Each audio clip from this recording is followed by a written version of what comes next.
coast of the United States. I have no idea what time it is down and under, but it is time for Shiny Side Out with Dave and Mecky. So I hope you have your tinfoil hat all made and cinched down tight over your ears. So take it away, Dave and Mecky. This is Shiny Side Out with Dave and Mecky, coming to you live from Sydney, Australia on Revolution Radio. The station's website, freedomslips.com, has a chat room and we're in there right now and tons of information. It's also on FM and digital, and that means it's on air, online and on your smart device. Search for Shiny Side Out on YouTube, Facebook, Blogger and Twitter to like and follow us. At shinysideout.net, you can find our show notes and all the links we share with the chat room. I keep looking to my left because that's where my chat room is. During the show, if you live in Kentucky, you're lucky because you can get us on FM. But if you're outside of there, outside of that zone, or in fact anywhere in the entire universe that you can still get the Earth's internet, and I do mean anywhere, then you can listen to freedomslips.com. This is Revolution Radio Studio A, by the way, on tunein.com, Web Radio Central, Receiver mobile app, Freedom Slips Mobile, they've got their own one, TalkStream Live, streamfinder.com, internet-radio.com, Radio Tuner, Radio Ways, radioonline.co, and our app. We have an app. It's our app. In fact, I made the app. It's awesome. Yeah, and you can listen to the station from there, wherever you are, as long as you're probably going to want to use Wi-Fi. Streaming audio is probably not advised. Other than that, all right, so that's really cool. At home, though, you can, if you don't like all of that other stuff, you can simply plop on your table a Grace tabletop digital radio, or if you're driving around in a General Motors vehicle with a receiver-enabled radio, you can listen to us as well. All of these things, except for the FM bit, are revolutions in radio. I suggest, and Mecky does too, all of the hosts of Revolution Radio suggest that you buy a CD of ours. We all do it in turn. We're all yelling the same message. Buy one. All of our shows from 2014 or 2015 season, and there's going to be we're almost coming to the 2016 season inclusive, for $34.95 if you're inside the US. Outside the US, though, there is a $5 additional shipping charge, and that's $39.95 US dollars. Okay, that's pretty cool. But you know what? There's other ways to donate. You can donate simply by clicking a button on the home page, or if you're in the chat rooms on the left-hand side, you hit the donate button, and you get a bunch of choices. One of those, just throw some, lazy 10 or lazy 50 at the station. That's easy. But if you follow the instructions, you can get something in return, like a 75,000 seed pack. But that's not all. I'm going to suggest, now there's something here. Wait 1 second. I'm going to read this. This is from our beloved Nighthawk, who runs the station.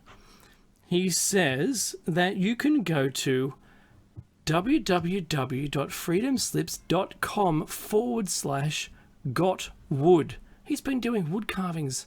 They're awesome. You should have a look. You should purchase one. You can find a need for one of them. They're awesome. Just if you like, you might want to gift it to somebody. This is the kind of support that you can lend the station.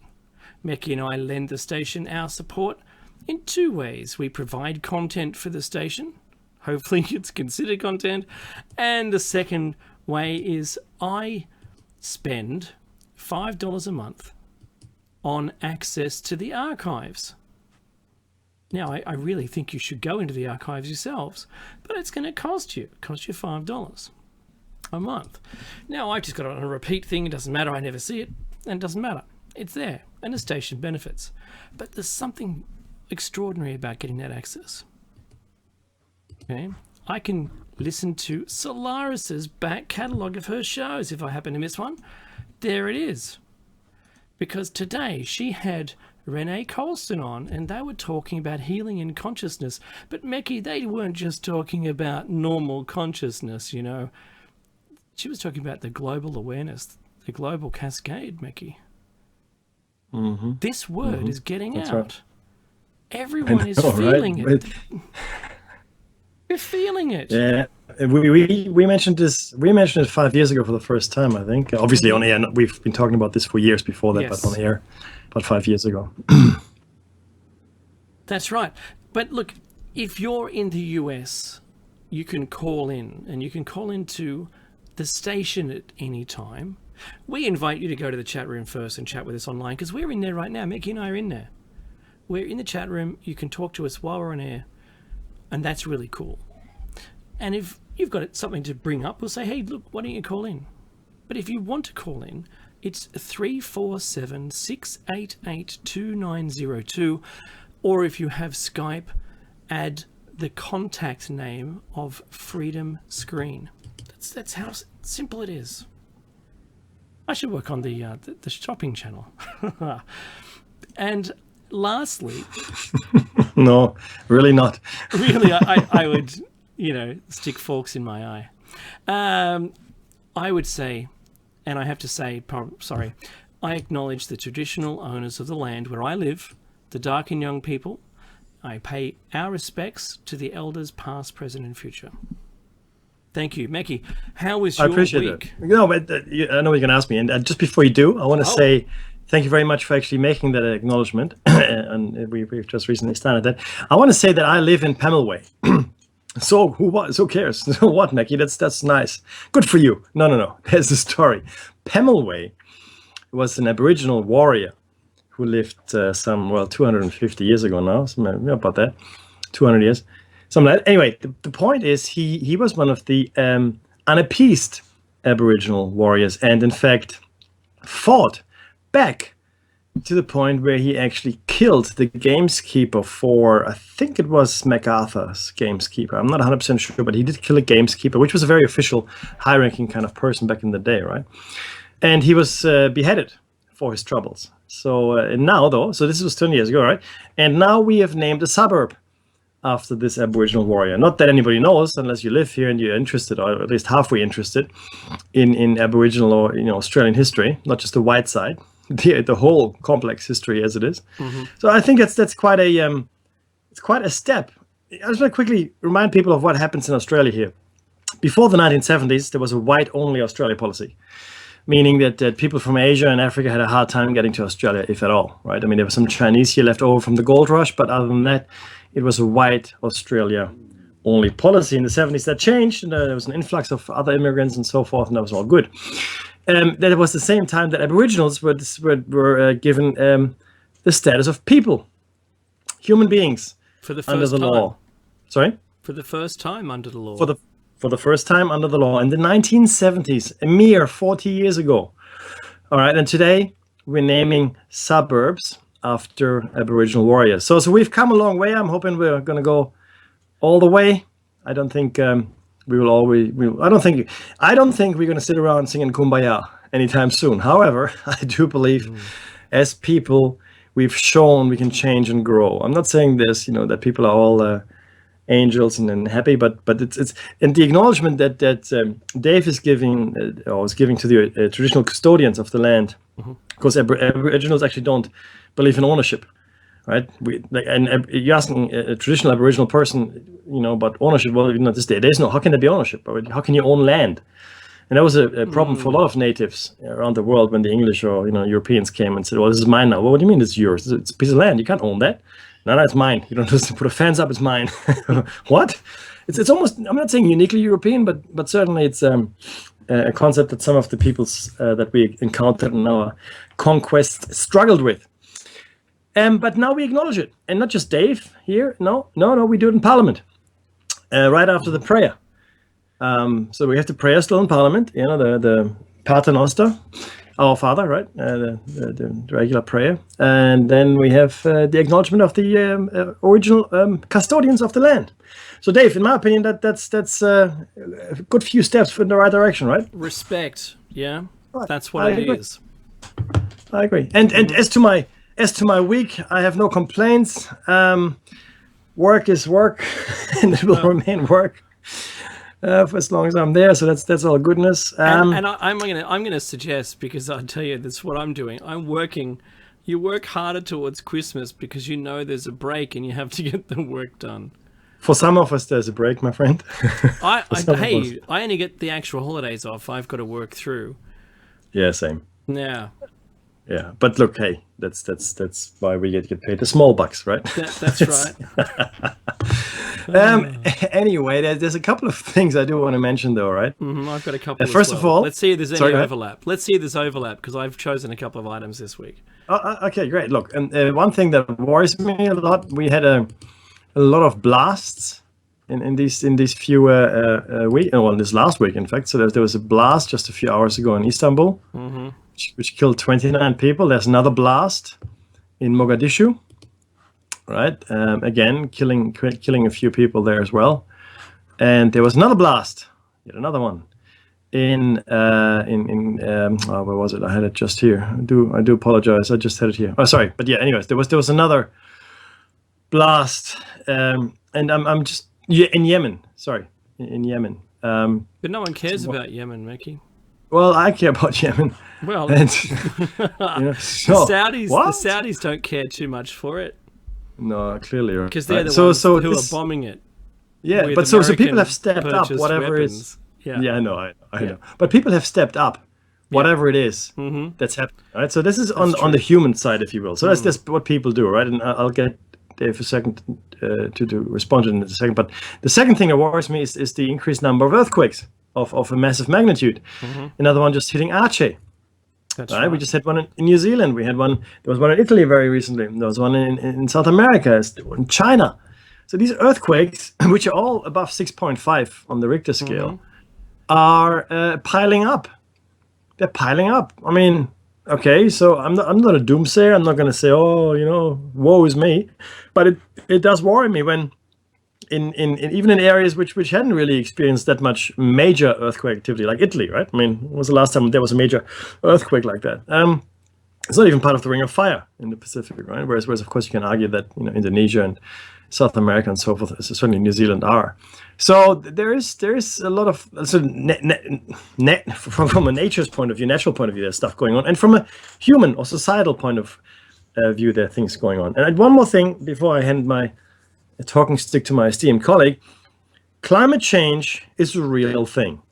I don't know if human beings are responsible. I don't know if we are contributing. I think we may be.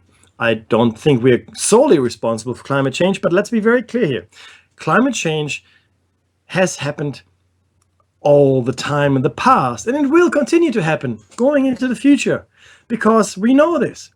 We know that the climate on this planet has changed all the time. It changes all the time. We had an ice age. That's a climate change that's different to today. It is, believe me. It's much warmer now. Climates change all the time on this planet. Please don't say there's no climate change. But the contentious point here is that whether or not we are responsible, right? Could we be contributors? Absolutely. Everything contributes to everything. We're not living in a closed, in an exclusive system. We're not vacuumed off from the rest of nature. So whatever we do has, in fact, an effect on the rest of the world. Absolutely, it does. Are we to blame solely? I wouldn't say so. I mean, there are probably other factors coming into this, right? Maybe a cyclical thing that happens all the time, but maybe we're accelerating it. I don't know. But let's not say there's no climate change, because climate change is one of the few things that we can actually prove exists or has existed in the past of the planet. We have had an ice age. No one argues that. Okay? Areas that are now desert used to be lush. Egypt used to be the bread basket for the Mediterranean 2,000 years ago. That's why Egypt was so important to the Roman Empire. It was because tropical. they made... Sorry? It was tropical. Yeah, they made lots of bread. They fed the Roman Empire. When the Egyptians decided to stop the bread shipments or the grain shipments to Rome, all hell broke loose, and the Romans came in force. That's why Mark Antony went to Egypt, to get the bread going again. Okay, let's be very clear what happens in the world. Climate change is a thing. It's a thing. You can science all day and it's not going to go away. Mickey, So anyway. Science. I science, and I science a lot. I do a lot of science. Anyway, thank you for the talking stick. I did wrestle it out of your hands then. Yes, no, take it. So you mentioned a couple of things. The bombings, it's an atrocity. Yes. That anyone should be backed into a corner so much that they need to express themselves through killing others. See, that's the angle. That's the slant I take it on.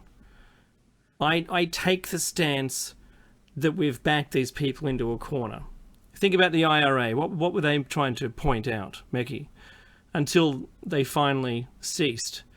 Is there a same level of communication that we can have with anybody else?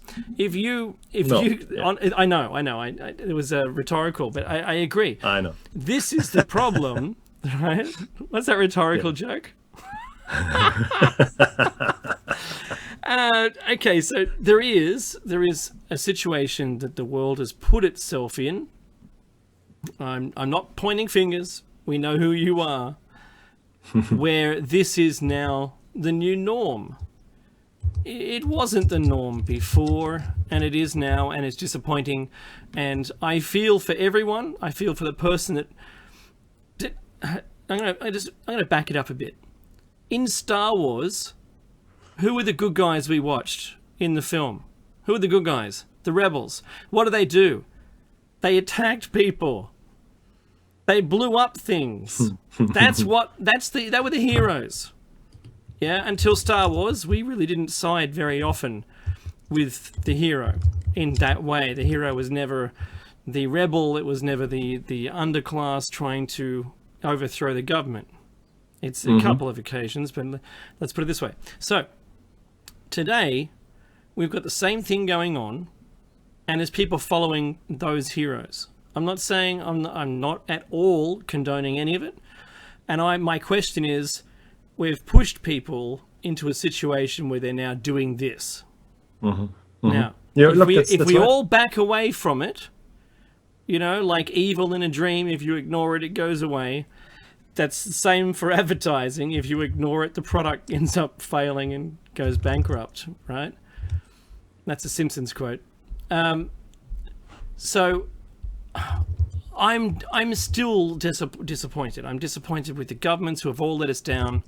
There's clearly some other agenda where they're not telling us why all of this stuff is happening. Like I said, Yemen, and I'm disappointed that the US is selling weapons to. Well, clearly they'll sell weapons. Everyone will sell weapons to everybody. The US are the largest weapons dealer in the world. Yes. Followed by Israel and China and Russia, but combined, those three don't equal the US. That's true. Very clear on that. That's true. So the sale of weapons to Saudi Arabia, and they're not even putting it in the news that those weapons are being used by Saudis against Yemen and blowing up hospitals. You'll have to Google pretty hard to find that evidence, but it's there and you'll see it and you'll know what I'm talking about. Just because it isn't in your news doesn't mean it isn't happening. So pluck your head out of the sand and you'll see what I'm saying, right? And I'm not accusing everyone of doing it. It just frustrates me when I talk to someone and I go, well, what about Yemen? And they go, what do you mean? What about Yemen? And then I get in the path of the conversation. They go, really? I go, yeah, have a look at it. Anyway, so that's the bombing stuff. Next, earthquakes. I'm glad you brought it up because it is, in the last 30 days, I've counted 1, 2, 3, 4, 5, 6, 7, 8, 9, 10, 11, 12, 13, 14, 15. 15 earthquakes over 6.5. Yep. When has that happened? What, every 2 days? In the last 30 days it happened, Dave. Yeah, but one every 2 days on average. Right? Yeah, no. In the last 30 days, on average, there's one every 2 days. Something over 6.5. You what? We had on our coastline, the Banda Aceh, or the Aceh earthquake, caused a tsunami of about 40 centimetres on the North Australian coast. And I went, that's something else. To be able to go past all these islands, end up just affecting us in some way. When you look at it, it sort of points the wrong direction. You'd imagine Japan or someone would have got something as a result of that. But no. Wraps around everywhere. Those quakes, the only quake that wasn't on a fault line, because I've got an image up but I can't show it at the moment, is the one in China. That's the only one that's not on a fault. All the others, every last single stinking earthquake, were all on fault lines. There's something happening, people. There is something happening. And this is in a band around, up and, above and below the equator, in a band within the subtropical zones, and there's only one or two outside of that zone. This is the thick part, the widest part of the Earth. And what would be causing it? It's what I ask myself when I look at the evidence. It's not like you get them down near the Arctic Circle, up in the Arctic Circle, or down near Antarctica. That's different. These are all in a sort of like a band. Should have a look. Extraordinary.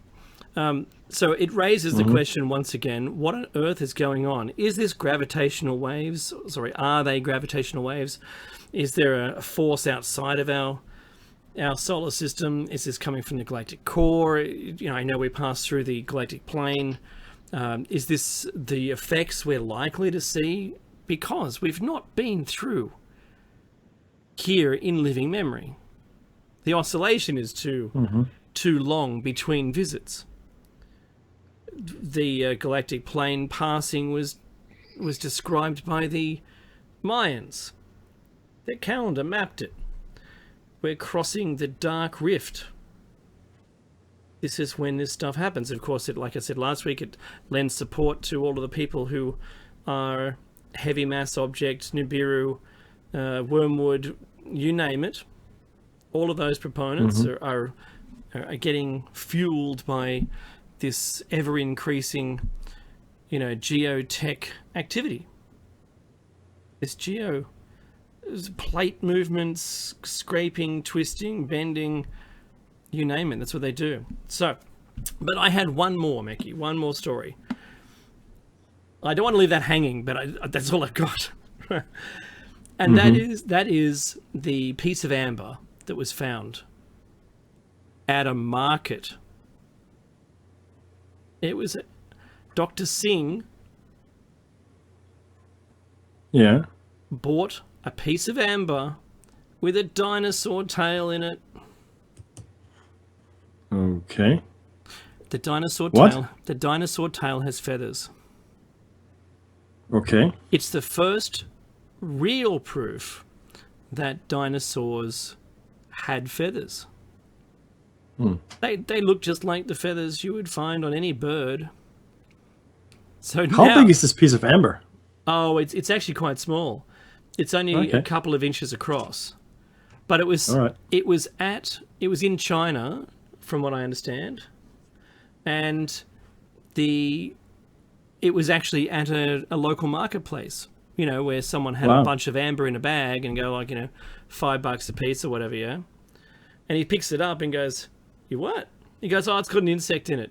So he has a look, and not only is it an insect, but there's a tail in there of a small creature like about the size of a robin. They suspect it would have been it, but more. What's the dinosaur? Like a small raptor, but it's only it could dance around on your hand. Is the description of it, and he said that it's one of those things that we're like, wow, it's the closest you'll ever get to holding a fleshed out dinosaur in your hands, he says, is a quote. Dr. Meckler. So, McKellar.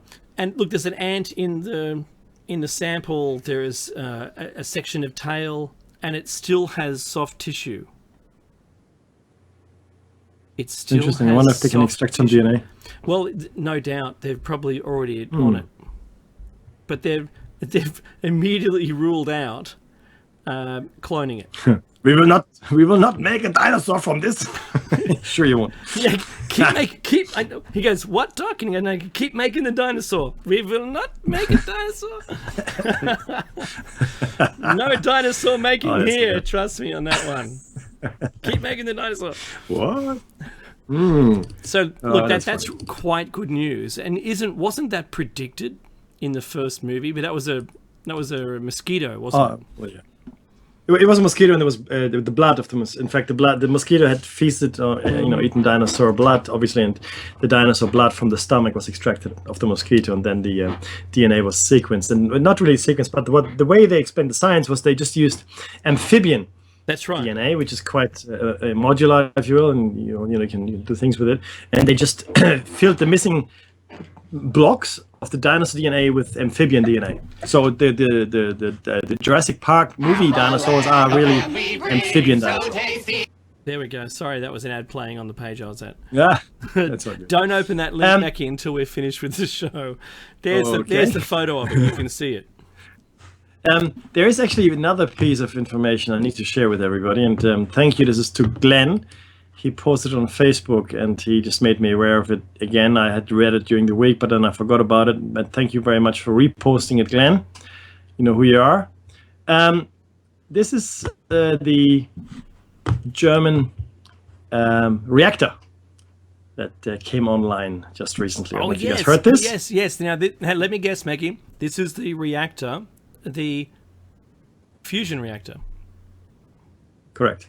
Yes. So the Wendelstein W7X fusion energy device, known as a Stellarator, like a stellar kind of engine, I guess, produced its first batch of hydrogen plasma when it was started earlier this year. But the device essentially works like a star in a jar, harnessing the near infinite power of the sun. Since then, scientists have been monitoring the device and recording readings according to a study in the journal Nature Communications. Once the technology is viable, it could be incorporated into power plants across the globe, across global cities, allowing Earth to run on limitless clean energy forever. Limitless clean energy forever. The W7X is the world's largest stellarator and is currently operated by Max Planck Institute for Plasma Physics in Germany. Yep, that Max Planck Institute. However, its development has been an international effort with scientists from the US Department of Energy's Princeton Plasma Physics Laboratory working in collaboration with the German officials. The principal research physicist for this advanced division is David Gates, issued an email stating that the W7X was running as planned. This lays the groundwork for the exciting high-performance plasma operations expected in the near future. Fusion is a problem best solved by the peoples of all nations working together, since the entire world will benefit from it. Thank you very much. Guys, this is the energy we have been waiting for. Fusion, as opposed to fission. So fission cracks the atom and breaks it apart. An enormous amount of energy is released. Fusion does the opposite. It fuses elements. Okay, it's similarly to the high pressure that the sun, the high pressure high heat that the sun, is running on. Essentially, that's what it is, a fusion reactor. And anything can power a fusion reactor, pretty much. And with fusion, though, we will be moving into a new world of energy creation. Okay, moving a little further away from the steam engine. And that takes us from a type 1 to a type 2 civilization. Well, that's correct, because all of a sudden energy is no longer a problem, right? Right now, we've reached in many fields. Just to make a very quick side note here, in many ways we've reached the end of what we can do. So silicon has gone as far as it can. It's gotten us pretty far, the chip and all that wonderful stuff. But as a material, silicon is now at its end. Gold, pretty much, at its end. Any of the platinum group metals, in fact. Now we need to look at new materials, maybe even biological materials, and nanotubes, and this nanotech, which is replacing or is going to supplant anything we've done on the microscopic level. And we're now going to the nano scale level, which is much, much smaller. And then the new materials, coming out of the carbon research, these are all carbon materials, carbon nanotubes and so forth, will be the materials of the future. The energy generation that we have right now is limiting us massively. Like, there's a lot of things we can't do because we haven't got the energy. Interstellar travel, even solar system travel, is cumbersome and very, very expensive because we don't have the energy to run these spaceships, and we can't go fast enough because, again, we don't have the energy to accelerate. But now we do, or we will soon enough.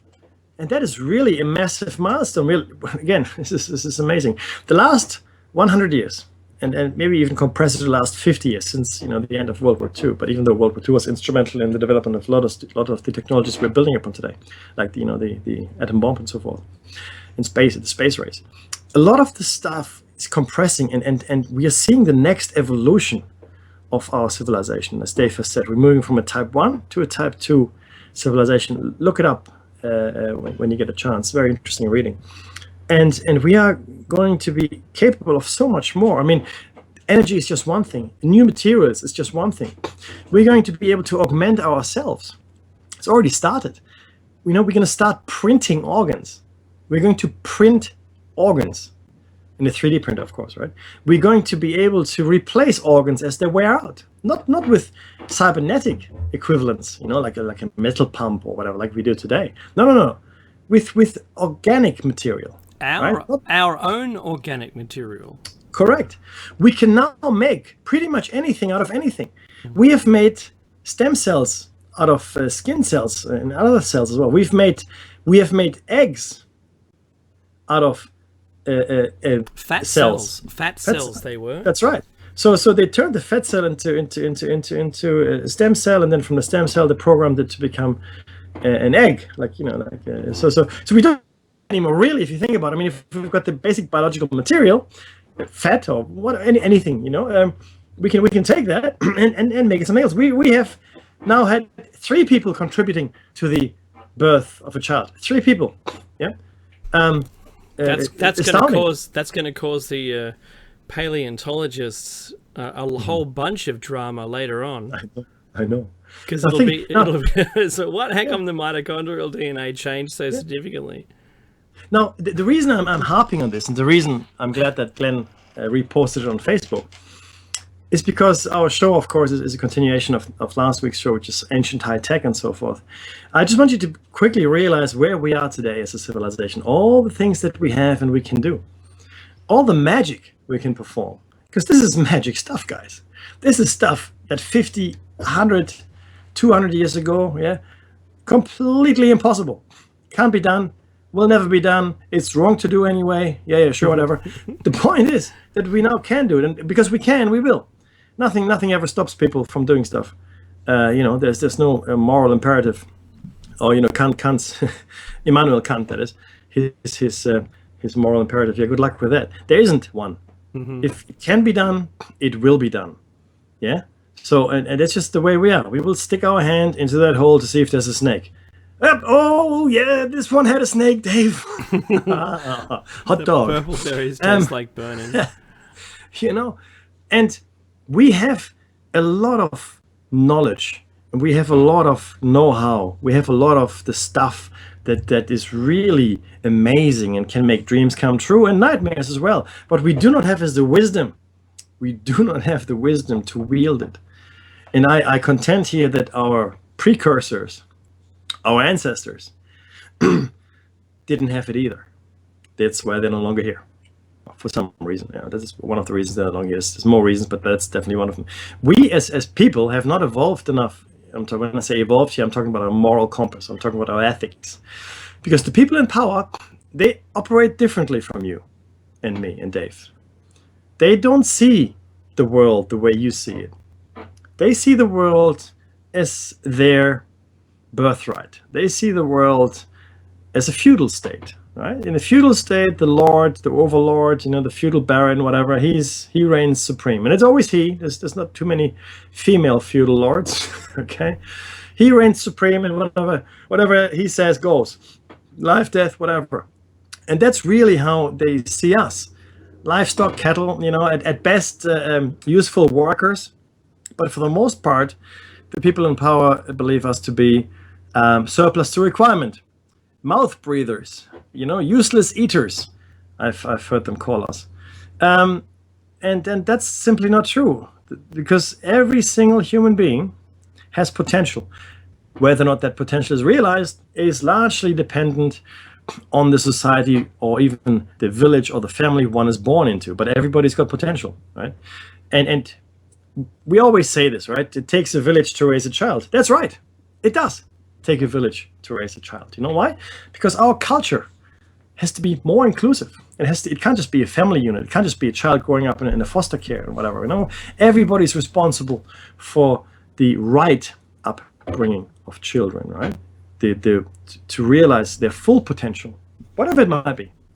You have to let them you have to allow them to go ahead and form their own stuff. Yeah. Anyway, I didn't realize it had gone off.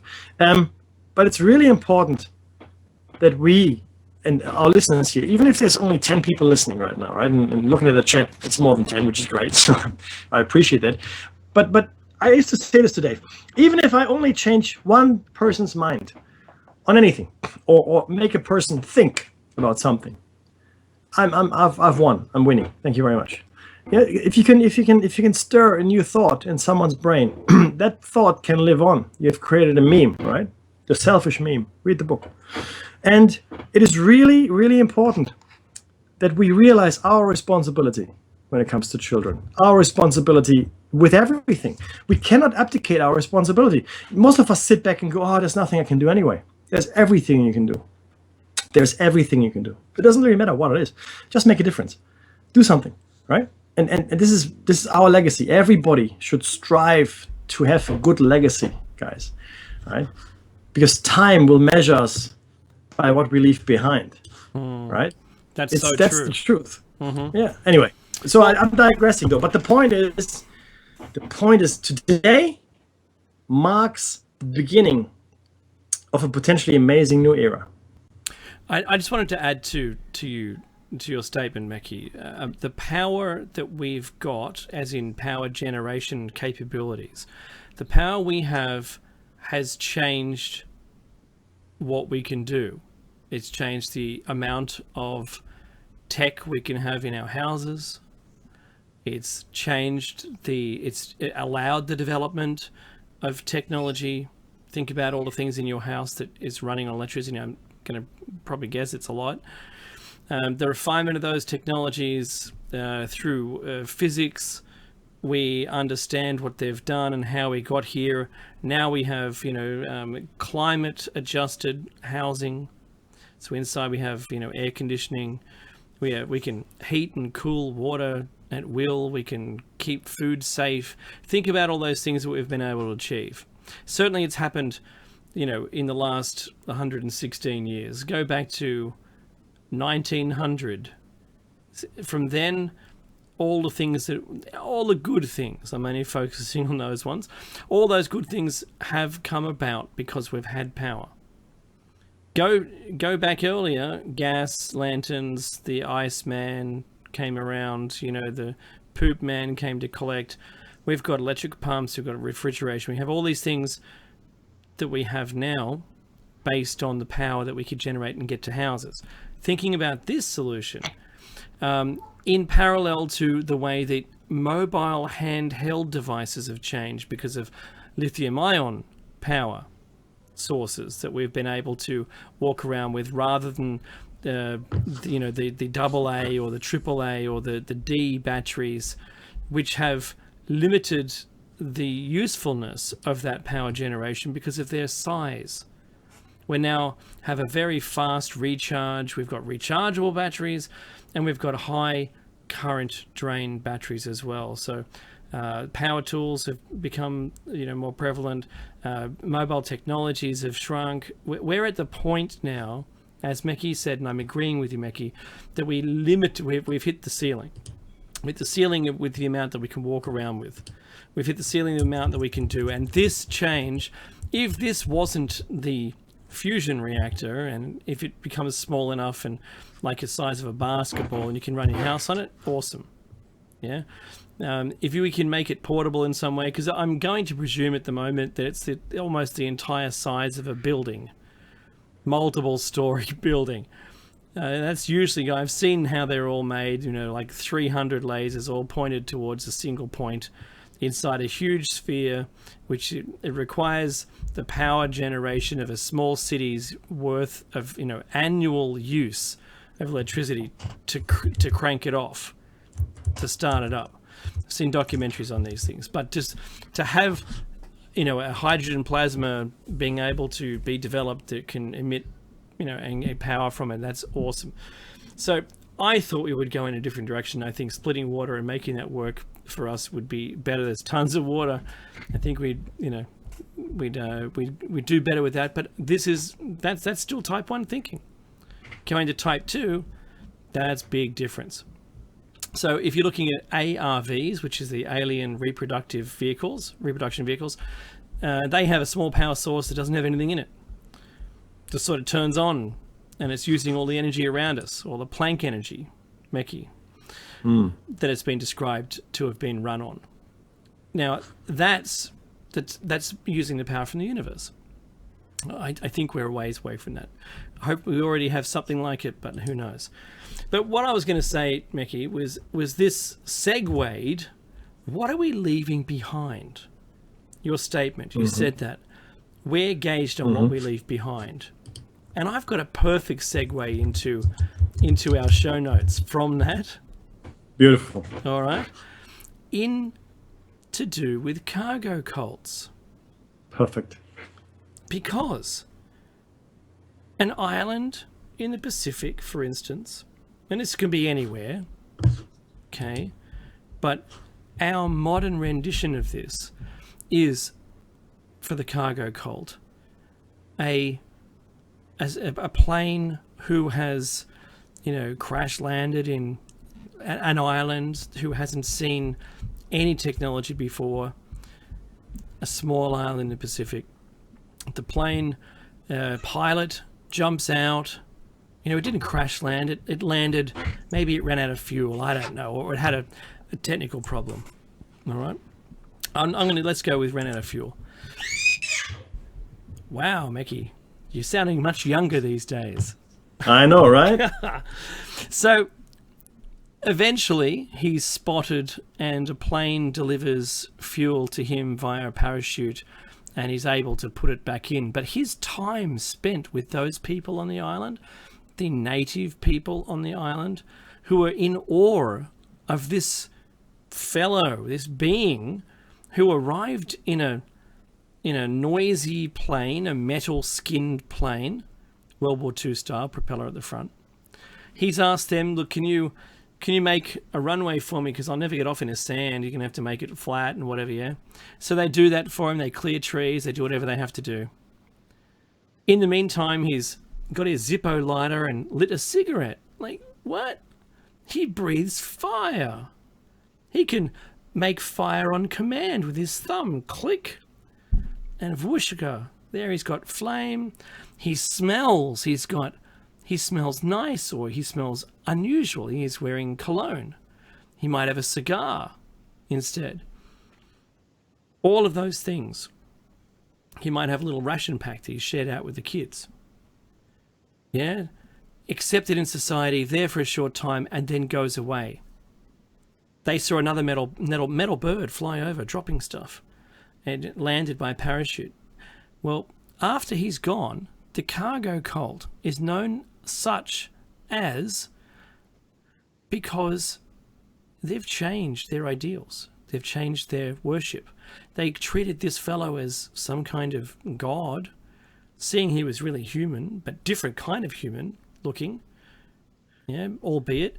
And this is where it came from. In some cases, they found that they, on the anniversary of his either arrival or departure, they've recreated out of wicker, and palm fronds, a plane. And they clear the runway in the hope that he returns. They celebrate it in such a way that this guy's now elevated from human to a god. You've got to think about this. This is that moment where we were the gods. Our technology was godlike to those people who haven't seen any of it. Because remember, it doesn't take much, Mickey. I'm gonna get you into this. What does it take for any technology to appear godlike? A non-understanding. If you don't understand it, it's magic. And what's magic? Magic's performed by the gods. That's right. So supernatural, right? Yeah. So you take us You take us back 3,600 years, or just what your arbitrary date back in time, to any of the ancient texts where they said that gods landed and taught them things. Hang on, didn't that just happen on a Pacific island back in the 40s? Their description of a guy landing, well, is us, but in, say, 1,000 years' time, that story is still replicated. And if you know, that society managed to survive all the cataclysms that might come, and they'll have this story, you know, I remember that time when this is the story where the gods landed, and they could make flames, and they could fly, and they had these, you know, metal birds. And we know the origin. But if you take that story and take it back, you know, 3,000 years, 3,600 years, and you hear the same story coming from the mouths of the people then, who were they? Because they were real. We can't dismiss it.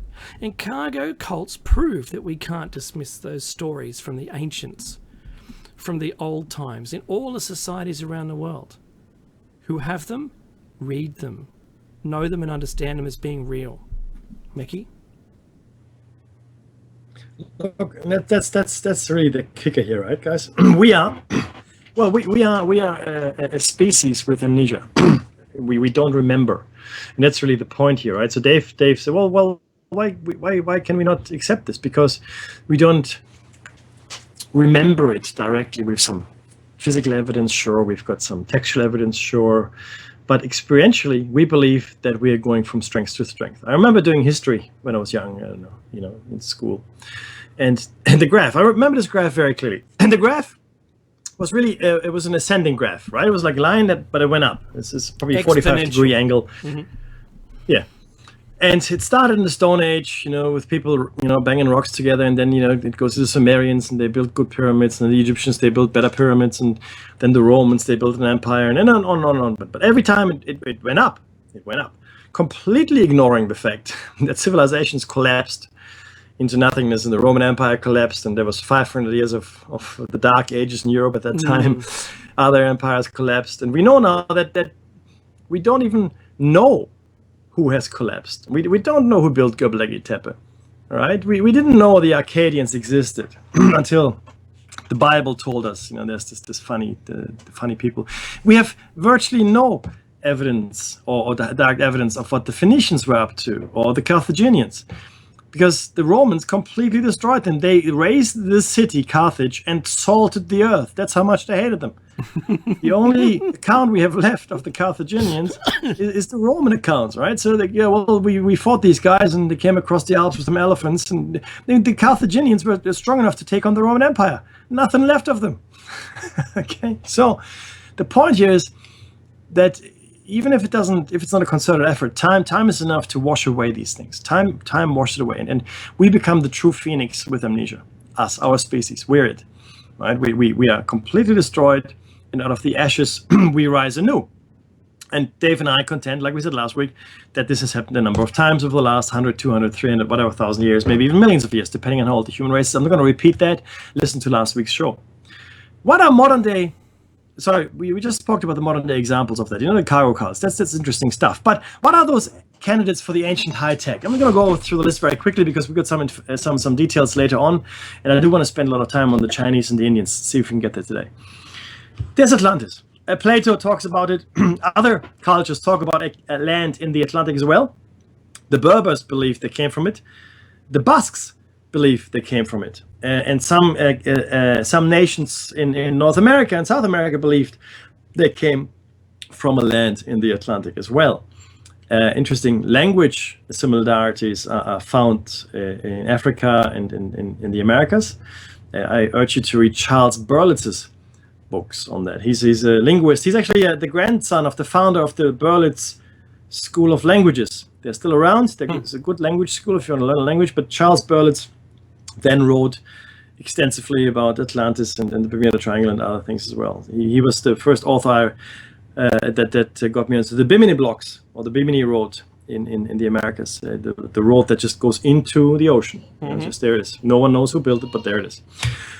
So Atlantis is one. And like I said, Plato is not the only guy who spoke about Atlantis, but he was very specific, and he gave a very detailed account. It was not Plato himself that knew it. Sorry, go ahead. His description matches somewhat the description of Angkor Wat. It's not quite close enough for me, but I still lean towards Angkor Wat until I'm proven otherwise. Look, it could be, and certainly if there was any cultural diffusion, why wouldn't you build in a similar fashion to Atlantis, for example, right? If Atlantis was built, it had eight concentric rings or whatever. Yes. So I'm sure there was some cross-cultural fertilization, certainly in the olden days. Now, it was Solon who went to Egypt, and his dialogue with the priest is recounted in the dialogues of Critias and Timos and Critias, I think. Anyway, that's the book that Plato wrote. Anyway, moving on. Lemuria and Mu in the Pacific, and this knowledge we have coming to us from someone who went to Tibet and allegedly found ancient books talking about Lemuria and Mu, and there even an alleged war between the two. In fact, a war between the Indus Valley civilization and Atlantis as well. So we're not talking about a single civilization back in the 15, 20,000 years ago, but a number of power blocks. That's more realistic than just one superpower. If you look at the world today, there have always been competing nations, right? Since we all speak different languages. And language is the biggest divider, by the way. We'll come to that as well as part of the hypothesis. But why not have power blocks back in the day? And we know that these descriptions of these wars are still with us. I mean, if you read the ancient Indian texts, it is quite astounding the level of detail that is given to us around the warfare. A missile, a projectile with the power, of the sun, and when it exploded, it was brighter than 1,000 suns, and it destroyed entire cities, entire peoples. The soldiers tried to wash themselves in the river to get whatever it was they wanted to get off, but it didn't help. Their hair fell out, their nails fell out. Elephants and trees were thrown about by this powerful weapon as though they were toys. These are very interesting descriptions. Now, if you read this 200 years ago when it was first translated, more or less into English or German or whatever, you'd go, oh, that's pretty fanciful, because people couldn't conceive of a weapon like that that could destroy entire cities or destroy entire peoples, in fact. Preposterous, we would have commented. Exactly. Oh, it's a flight of fancy, Those Easterners clearly, are more fanciful than practical. Now, though, with our modern eyes, and Oppenheimer, in fact, quoted the Mahabharata at the detonation of the first atomic bomb in modern times. Destroyer of worlds. Yeah, I've become the destroyer of worlds. So it's look it up again. We probably have the detail. I'll share it with you later in the show notes. But the point is that these descriptions exist. They exist. They're there, right? We found a black glass in large parts of the desert, especially the Sahara. Large areas. We found stone forts which are fused. The rocks are fused. It takes a lot of heat, and I'm not talking about someone starting a fire at a wall and and laying siege to it. No. We're talking like thousands of degrees for this kind of fusion or of the rocks to occur. When it becomes glassified. That's right. There were also bodies found, excavated, where they were all in similar poses to those found in Pompeii. Yeah. In Pompeii, obviously, we know that was buried they on were the ash. also in a radioactive layer too. So it's all very significant, and it's one of those things. The evidence mounts up so big and so that you can't ignore it. It's there. No, well, you can clearly, because they do, but you shouldn't. Right? So this is the point, right? Don't ignore it, because look, hey, it's okay. I mean, Dave and I can be wrong, and people that talk about this can also be wrong. But you know what? At least let's investigate it. Something clearly went on, and it's completely ignored in our history books, in our history lessons, completely. But Indians don't ignore it. They teach. They do. They teach this stuff. So, Then we have Asgard, Valhalla, Hyperborea. They're all in the north. Again, the home of the gods.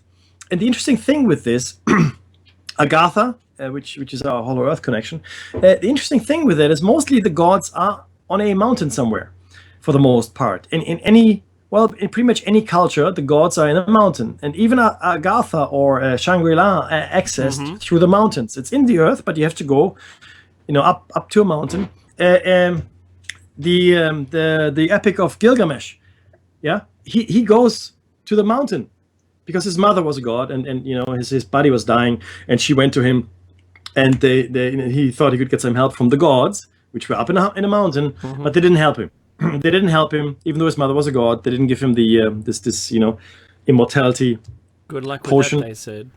Yeah, and it's right. And the boatmen, though, that took him there said, I took pity on him. Look, just dive to the bottom of the ocean, and there's this plant. You grab it.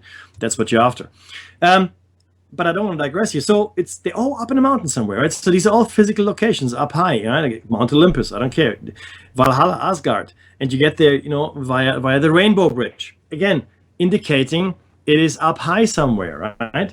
Is it potentially a floating city, a floating castle? Is it really a mountain? Is it an orbiting station? Is it the moon? I don't know. But the point is, everybody's looking up all the time, right? For the most part. Right? There's some underground civilizations, but for the most part, they're looking up. Now, let's take this one stretch further, right? One stretch. We've got a couple of minutes, and I probably won't be able to make it. So I'll stretch you. I'll stretch your credibility after the break. Yeah, we don't have a couple minutes, but I just wanted to also put this in that Machu Picchu and the sites around Bolivia are all up in mountains. You want to hide. Right. You want to hide yourself if you're a species, like a visitor. Let's call them the watchers, the visitors, the caretakers. Those people who are interested in those races that they've been breeding. That would be it. I have to put it out there. Tinfoil hat. That's the kind of place you'd want to live, to observe. Inaccessible. It has to be inaccessible. If you could fly it yourself, that's fine. And we know that people in the ancient times must have had flight. We'll get to that in a second. But in fact, after the break, so stay with us. Now, having said that, the case we're making here as well is, I believe... Oh, yes, the music. I'll tell you what I believe after the break. Don't go away. Donate if you can. This is a listener-funded station, my friends. Listener-funded station. There's questions after the break too, so do donate.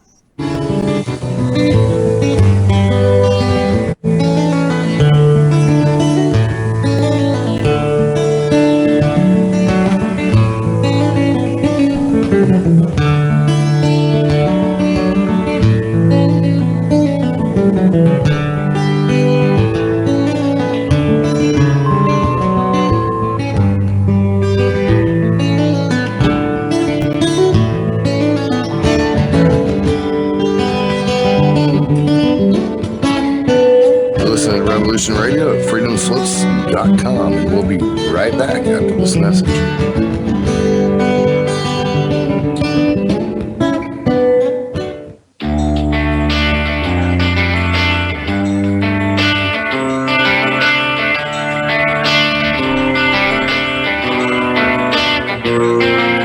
This is Thomas, a.k.a. a Mad Painter. I'd like you to join me Monday nights, 10 p.m. Eastern Standard Time for Open Canvas. Don't forget to bring an open mind. Yes, folks, that's right. Bring an open mind to an open canvas. Again, that is Monday nights, 10 p.m. Eastern. UFOs to government corruption. This is Revolution Radio, freedomslips.com. You don't need to expect us. We're already here.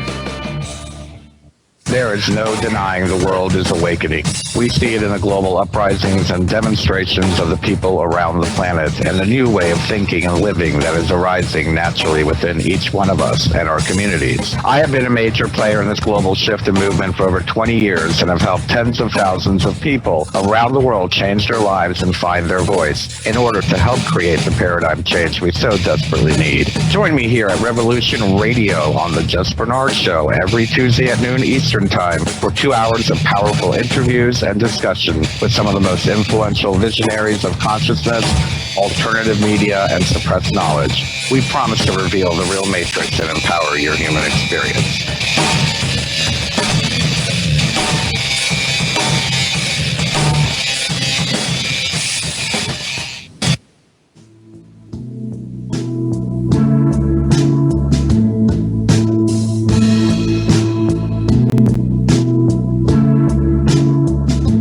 Is your data safe? Do you have the necessary information to assist you in confidently living through just about any survival situation?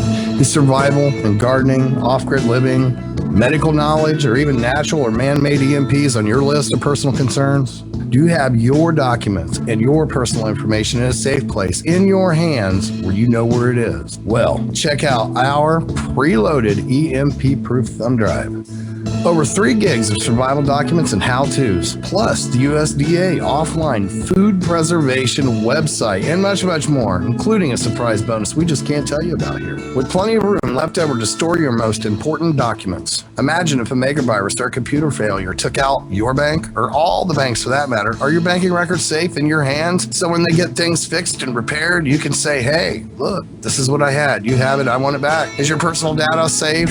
Family records, addresses, phone numbers? Well, squeeze on over to freedomslips.com. Yes, that's www.freedomslips.com. Click the banner on the homepage for the EMP-proof bullet drive to get the full scoop of everything that we offer. So, folks, keep your data safe for your peace of mind. Revolution Radio, freedomslips.com. You don't need to expect us. We're already here. Ladies and gentlemen, can I please have your attention? I've just been handed an urgent news story, and I need all of you to stop what you're doing and listen. On the go? Still want to listen? Don't have one of those fancy phones with too many buttons. Don't know what an app is? Or you don't even care? Well, we got you here at Revolution Radio. Now you can dial in 24/7 to listen to our shows. We have a number for Studio A and Studio B, and best of all, it's free. Don't forget, carrier charges for your cell phone provider may apply though, so check with your cell provider to make sure. So ready? Here you go. Get a pen. Here's the number. Studio A is 712-432-6958, and Studio B is 716-748-0112. Thank you very much for listening to Revolution Radio, freedomslips.com, the #1 listener-supported radio station in the world. The opinions expressed on this radio station, its programs, and its website by the hosts, guests, and call-in listeners or chatters are solely the opinions of the original source who expressed them. They do not necessarily represent the opinions of Revolution Radio and freedomslips.com, its staff, or affiliates. You're listening to Revolution Radio, freedomslips.com, 100% listener-supported radio, and now we return you to your host.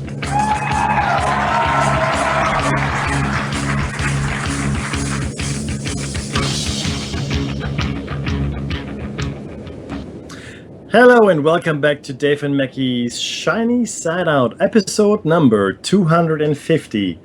Yes, that's right, 50 and 200, that's where we're at today. That means in another few weeks we'll have been on the air for exactly 5 years. 5 years. Okay, so I'm going to... One second. I'm going to just have a little...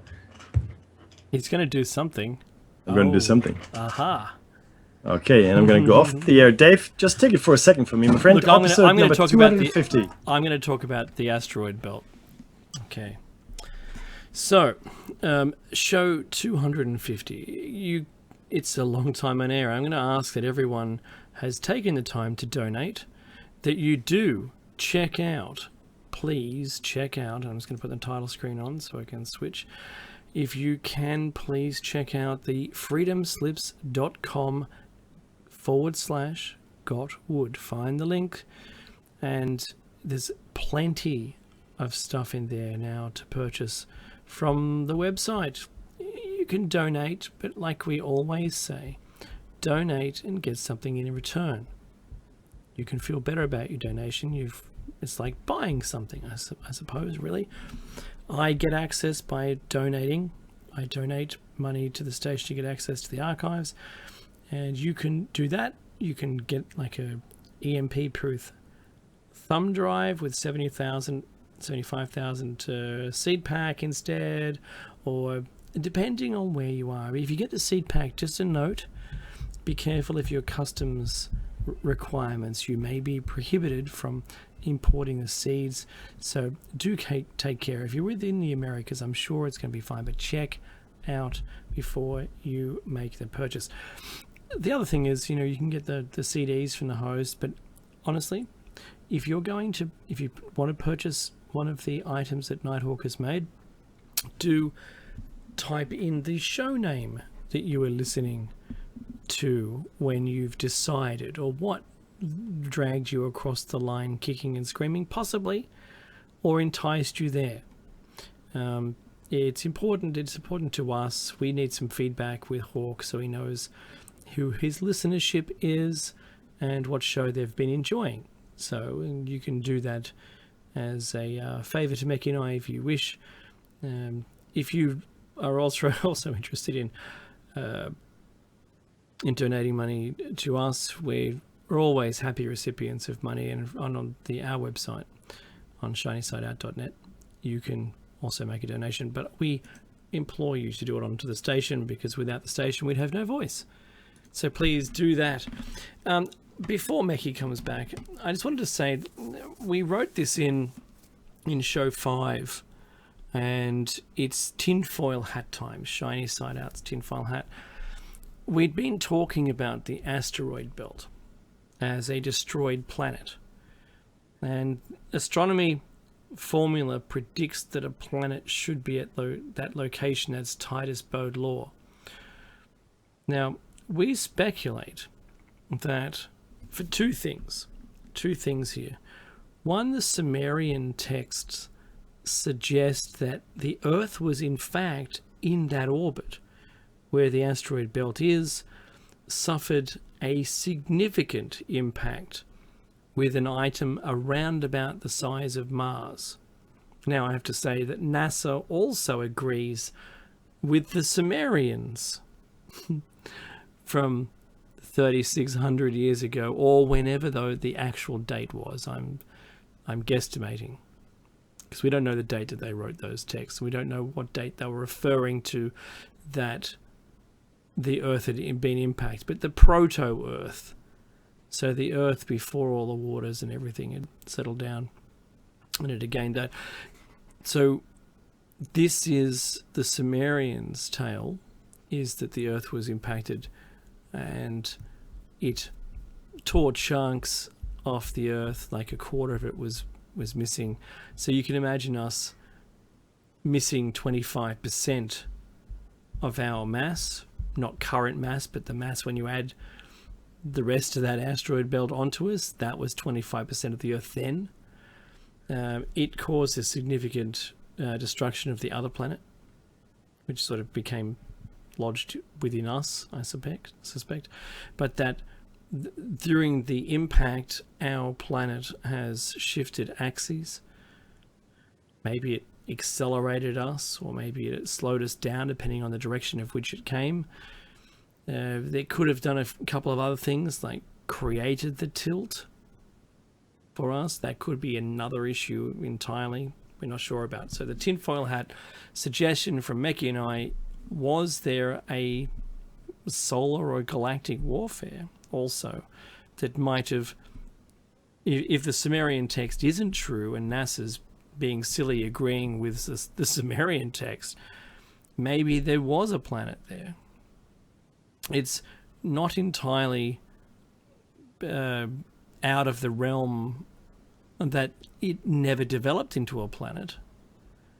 But when you hear that the Sumerian text even described Neptune's color as well as the size of all the planets, even though we didn't discover them until way later, like 2,000 years later. But it was also rotating on its axis, was on its side. Now, I have to say that Sumerians, given what we're told about the history of the Earth, never made it into space themselves, and they describe the Anunnaki arriving, seriously tall beings who taught them everything: writing, politics, education, medicine, how to run a society, farming, building. And they set up the Sumerian culture straight away out of thin air. It immediately arrived, and they created humans from whatever was walking about, and they got us to mine gold. There's a whole background story there, but we'll get into that later on. So how could the Sumerians know that Neptune's color and its orbit and its rotation orientation is not the same as the galactic plane? How do they know that? The only way they could have known that is two ways: that they were spacefaring or had massive telescopes like we have today and were able to do it, or they sent, a spacecraft out to it to have a look, or in fact, indeed, their tale is true, and that aliens visited Earth. Let's call them visitors, or by the Sumerian name Anunnaki, that the Anunnaki indeed were extraterrestrial visitors and described them as they are. And it was scribed by the Sumerians, and there's the proof. I don't know how you can't include that in today's teachings. Why? Why is it so impossible for this to be true? I mean, the proof is there. Okay, so if I don't care that our history suggests that we didn't discover Neptune. Now, let me just do a quick Google search for this, right? Because I think it's important that we understand when it was. It says that, and as lame as, and I hate myself for clicking on it, but the Wikipedia entry, I just get less people complaining about it. Okay, so the planet Neptune was mathematically predicted before it was directly observed, with a prediction by Urbain Le Verrier. Telescopic observations confirming the existence of a major planet were made on the night of September 23 to 24, 1846. All right, so before that date, we didn't actually know anything about it. Mathematically, the perturbations of the outer planets showed that there was something there. Their orbits proved that there was something there that was slowing up and widening out their orbit because of another mass. So, okay, we've got that. One is going to move that to the side. So in 1846, but how come the Sumerians had written about this some 3,600 years ago from now? So I suppose that would be like 3,200 years ago. Let's just be generous. It's 3,000. 3,000 years ago, they wrote it down. How could they have done that? If today is the only time in our human history that we've had this kind of technology. Of course, this is what our entire show cycle is all about. Ancient tech. Did they have the tech? Were they told about by someone else who had the tech? You have to think about it. We're convinced, Mackie and I are 100% convinced that it's true, that the Anunnaki really did arrive. Sumerians noted everything down as they said. It's factual. There you go. And we have yet to prove them wrong. You need to think about that angle. Science isn't saying, oh, well, actually, no, they weren't true. The Neptune is orbiting and has its own orbit, is on the galactic plane. Not true. They proved it. It's the same. There you go. So this is where I'm coming from. This is where Meki and I are coming from. Meki, you with me again? I can't hear you though, for some reason. All right. And there's Meki's creaky chair. Awesome. Meki, so I've been talking about the asteroid belt, the destroyed planet, astronomy, and I've tied that into also the tale of the Anunnaki gave the Sumerians about the proto-Earth being hit, and that NASA has also put forward exactly the same story. A Mars-shaped object hit the Earth, and we moved our orbits. But I put also forward was there a planet there on its own? Look, and that's right. We don't know for certain exactly what happened or how it happened, but something did happen. There is an asteroid belt. Mars has a massive scar, and the Earth is tilted at 26.5 degrees and has a wobble. Okay, so we know all of these things, and they're a fact. And without that tilt, in fact, we wouldn't have seasons. But taking this further, now the contention of the hypothesis is not necessarily that we were created by visitors from other star systems, even though that may have been the case. The contention is that we have been on this planet for far longer than is commonly believed, and had civilizations that simply were destroyed, one after the other. Maybe 10 of them, maybe 20 of them, maybe 100 of them, depending how long we've been here. And the contention also is that we are, in fact, going to find ourselves out there in space, because we've already gone there. And we probably made contact with a whole bunch of different races out in space-time in the past. And that see, the thing is this. Let me be clear. Earth, if you look at Earth from a galactic point of view, you look at the Milky Way and you look at where the Earth actually is, we are very far from anywhere. Okay, we are like in the woods. Okay, and we're nowhere near the galactic center. So the star systems here are separated by on the nearest one, I think, is 3.6 or 3.7 light years away. So it's quite far to the nearest star system.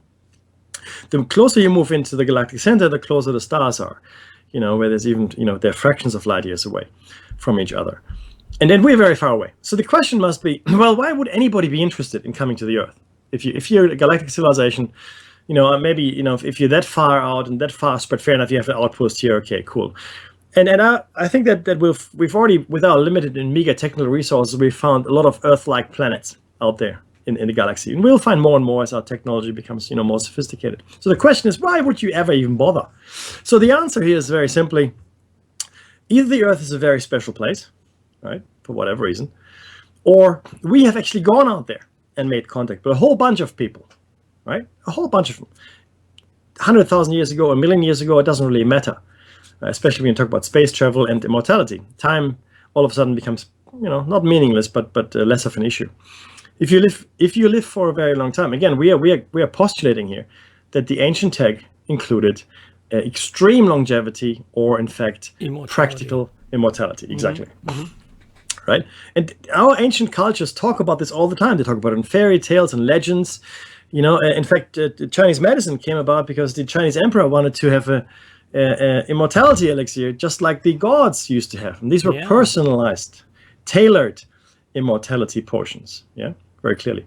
Now, this is all very interesting, but it also says that all these visitors that we have these days, maybe they're just looking for their buddies, and maybe there's still operational bases on this planet. And we've had, there's an installation in Siberia. It's there. The Nexus magazine had a very interesting series of articles around that. And Siberia, in fact, itself is very interesting because nobody ever goes there these days, right? Siberia is pretty much as far from anywhere as you can get. Shangri-La, another outpost. Yeah, maybe the Bermuda Triangle, like the stories. I know, it's been debunked and like 50 times. Sure enough, there is something odd though, in my contention. There's something odd going on there. Is it another still functioning base? Is it automated? Could be the operators could have been dead for tens of thousands of years, right? It could just be a portal. It could be. It could be a portal. It could. Who knows? And that ties into the strange stories about dimensional shift and people falling into time holes and coming back again. It's a very odd world we're living on. Yeah, and that ties back into the Bigfoot mystery, which also comes around with dimensional or time portals. Who knows?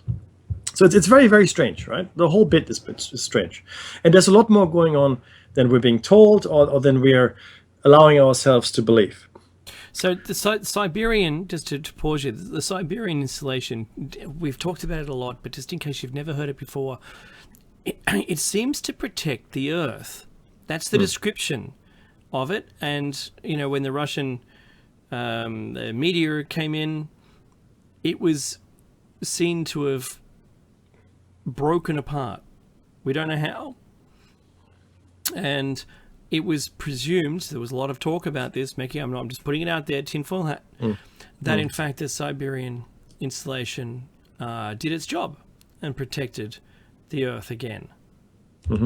So we're not making this up. This is the locals, they say also it's a place you don't go. And there aren't many people going around Siberia. No, it's very. It's in fact, after the Tunguska event in 1908, it took until 1922 under Leo Kulkin, to actually investigate it. So it took 14 years for an event that was arguably one of the most significant in recent memory. So in the Tunguska event, whatever object there existed, it exploded in the atmosphere and flattened a massive, piece of real estate in Siberia.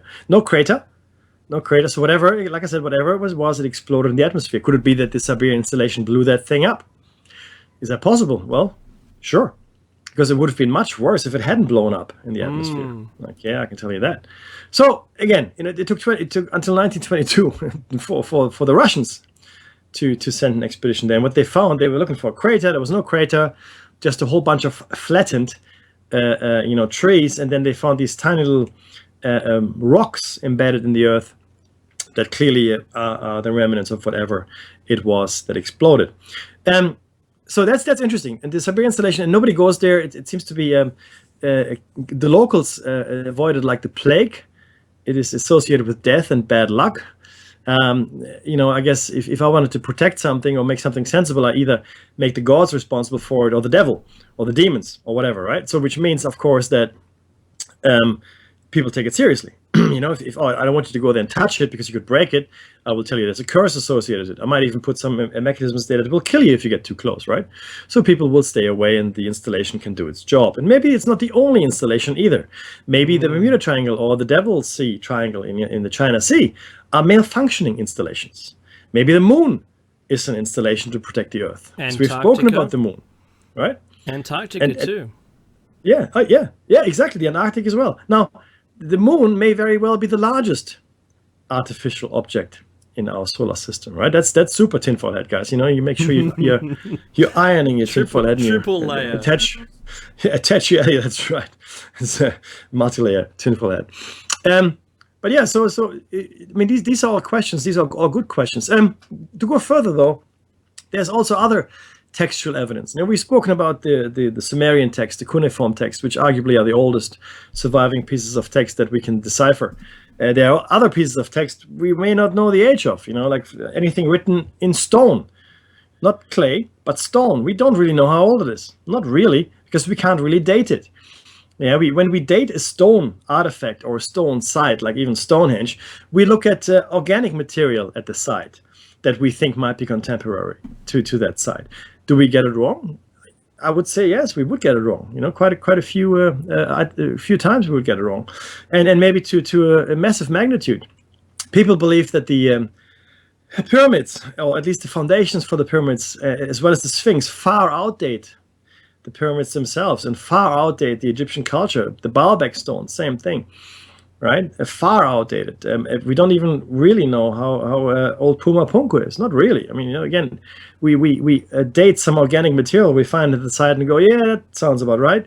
That could have been left thousands of years after the fact. Like Puma Punku was there. Whenever 20,000 years ago, it was destroyed. And then people came through and they built a fire, and all of a sudden, 2,000 years ago, the site is 2,000 years old because people were there 2,000 years ago. They built a fire, and let's move on. We make it a little bit too easy for ourselves. So Vimanas, the ancient texts talk about Vimanas a lot. There's like scores of different Vimanas, right? They're described in detail how they're built. What fuel drives them, and one of the fuel components is called orite chalco. And we don't know what orite chalco is today. We contended in the past that orite chalco is probably white gold powder. It may not be. It might be red mercury. Could be something else. It could be radioactive material. And mercury itself is mentioned as part of being the fuel. Mercury itself, right, for Vimanas. These Vimanas are not just flying machines. They also go underwater. It's a versatile craft. Hell, why wouldn't you? Why wouldn't you build something that can go everywhere, right? That makes perfect sense if you engineer it properly. There's warfare. Right, that sounds eerily like atomic warfare. We spoke about that. We spoke about Oppenheimer. Okay, he said, "I've become death, destroyer of worlds," and he was quoting directly from the Mahabharata. Okay, in the Hindu religious text known as the Mahabharata, there's a description of Vimana. In his swift and powerful Vimana hurled against the 3 cities of the Vrishis and Andakas a single projectile charged with all the power of the universe. An incandescent column of smoke and fire, as brilliant as 10,000 suns, rose in all its splendor. It was the unknown weapon, the Iron Thunderbolt, a gigantic messenger of death which reduced to ashes the entire race of the Vrishnis and Andakas. This was written thousands of years ago in a fantasy text, clearly, right? The Mahabharata. This is eerie. Clearly, This is eerie. tinfoil hat people. You've got to remember, and Mekki and I have spoken about this, and the Indian people are taught this. This is what they're taught. Yeah, we're not just speculating that this stuff is going on. It's what they're actually taught. Yes. This is So really, for them- really for them, important, that's- and yeah, to not a big thing. you and me and everybody else, that describes a nuclear weapon. Yeah, there are other references as well. I want to quickly talk about Eric von Däniken. Eric von Däniken in India, he's talking about what used to happen. Like nobody makes fun of Eric von Däniken in India, not really, right? And but he says, yeah, well, we're aware of this. We know what's going on. So it's a different perspective. Again, we in the West, we're a bit more closed-minded and a bit, I guess we have this false sense of being right all the time. When we're not. But there are Bible references as well. I mean, let's talk about our culture here, or our cultural background, which is the Western world for a second. Sodom and Gomorrah, destroyed by fire from the sky, but not without an attempted rescue mission before. That's right. So 2 angels go to Sodom and Gomorrah to seek out Lot and his family. Why? Who knows? Seek him out and take him away from the city before it's destroyed. So either whoever these angels worked for couldn't prevent the destruction, or the destruction was scheduled and they just wanted to get that one guy out because they only liked him for a reason. Who knows? Whatever. Point is, they went in with a rescue mission. Not only that, when they were confronted by the natives, they were blinded. They blinded the natives. Yeah? Because they tried to stop them. And so Lot and his family could get out, but not before the angels blinded them, the other people trying to stop them. In the Bible, the destruction of the walls of Jericho by sound. We know now how powerful sound is. We've all seen the YouTube clip of a little iron sphere levitating by sound. Now, obviously, what's happening here is the sound waves. The atmosphere that we are walking in here on the planet is not empty; it is full.